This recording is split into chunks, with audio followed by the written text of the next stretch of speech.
Farming has been the economic backbone of rural Wales for hundreds of years, with sheep farming accounting for the overwhelming majority of Welsh agriculture. But the industry is now in crisis due to falling prices, high costs and changing weather conditions.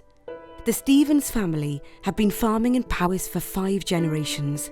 I was born into it's my life, it's what I've done all my life, and it's what my parents did, and I just continued afterwards. Farming isn't so much a business. If it was a business, you wouldn't do it. It's not even so much a way of life, it's just who you are.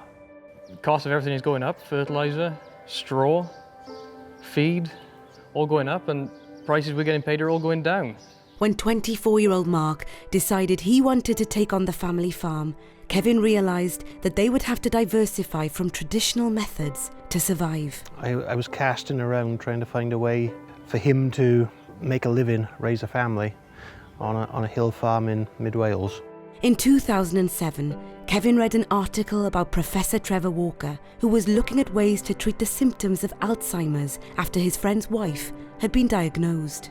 The professor discovered that daffodils grown under special conditions above 1,000 feet in the Welsh mountains produce a lot more of this alkaloid called Galanthamine, which is an approved Alzheimer's drug, than daffodils grown anywhere else. There is, with Alzheimer's disease, an enzyme imbalance in the brain, but Galanthamine in the body creates the opposite enzyme imbalance in the brain. So if you get the dosage of Galanthamine right, it restores the equilibrium. Kevin saw an opportunity to help his son. He contacted the professor and they teamed up to develop a unique way of harvesting daffodils on the hill farm without disrupting their livestock. Kevin is now producing enough Galanthamine to help 9,000 Alzheimer's patients. When we started down this route, most people thought we were completely nuts. As we've got further through the process and proven what we're saying, it's starting to get some credibility and people are taking us seriously now.